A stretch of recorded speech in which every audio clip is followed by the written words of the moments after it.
Hey everyone, David here for Handsome Phantom, joined once again by my good friend Duncan. Hello everyone. Duncan, it's been a little while, but I finally brought you a new game. It looks like a good one. This is, it is a good one. This is called the Riftbreaker. This is coming from Xor Studios, and it releases a little bit later this year. It doesn't actually have a release date yet. But in this game, you take control of a scientist slash commando named Ashley. And Ashley pilots this mech that you see on screen here, and his name is Mr. Riggs. Mr. Riggs. Mr. Riggs. It kind of looks like Bumblebee, but a lot cooler in my opinion. Any relation to the guy from Lethal Weapon? I need to research that, but we'll see. In the Riftbreaker, you are tasked with terraforming this planet called Galatea 37. And basically what you need to do is terraform the planet and build a rift, or sort of like a portal, between this planet and Earth. I believe Galatea 37 has some resources that are very important to you and your team on planet Earth, and you need to find a way to sort of conquer the planet and make the most of your stay on Galatea 37. I mean, Galatea 37 is way better than Galatea 36. Yeah, that was a failed experiment, I think, but we're on to newer, bigger and better things with Galatea 37. The cool thing about the Riftbreaker is it's sort of a nice middle ground between some base building and resource gathering games from other real-time strategies like Warcraft and Starcraft or Command and Conquer, and more action RPGs, kind of like Diablo. As you can see, it's an isometric view, and rather than just taking control of a cursor and pointing different units in different directions and issuing the commands, you actually have full control over Mr. Riggs. He's got a pretty, hefty arsenal of weapons. He's got this massive cleaver on one of his arms there. Is that a chain gun?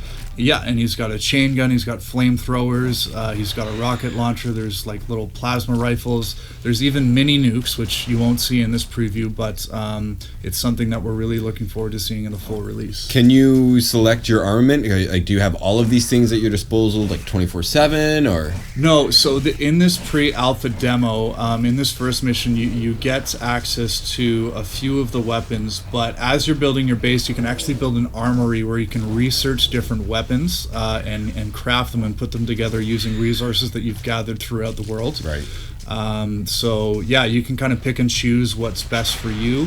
And what the mission needs, really. Yeah, exactly. And I mean, you're doing base building things and gathering resources, but there's also quite a bit of combat. As you can see, sometimes you need to attack certain enemies in an area, or you need to destroy nests.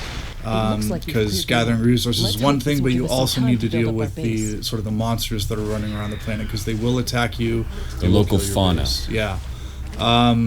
The engine that this is running on is a proprietary engine from Xor Studios, and it's something that initially caught me when I saw the game first at PAX East 2019. The particle effects in the game are great, the lighting is fantastic, and you just see how many enemies are on screen at once.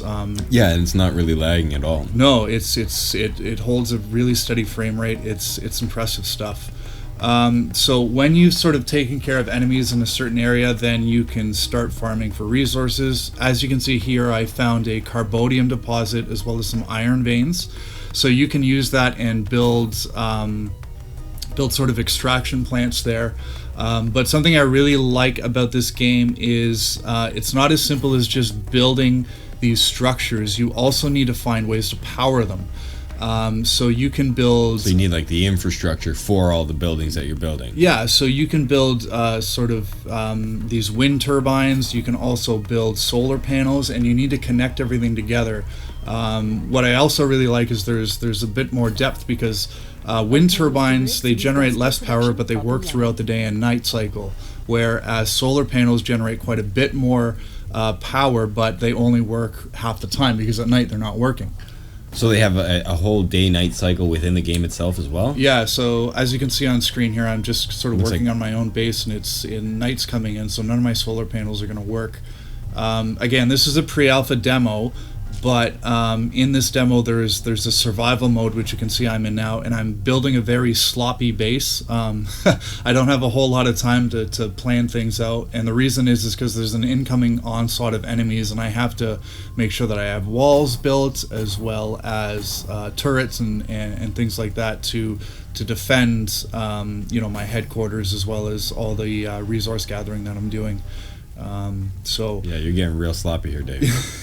I just need things to work. And the cool thing is as you can see here, even if I don't have enough power to run that resource gathering base, I can actually just start farming resources myself with Mr. Rigged. Yeah. Right. That's cool. So again, this is the Riftbreaker. Is coming from Xor Studios. It doesn't have a release date yet, but it's coming out on Steam, PlayStation 4, and Xbox One sometime in 2020. Really looking forward to this one. Thanks, Duncan, for having a look at it with me. Of course. Riftbreaker was also my name in high school.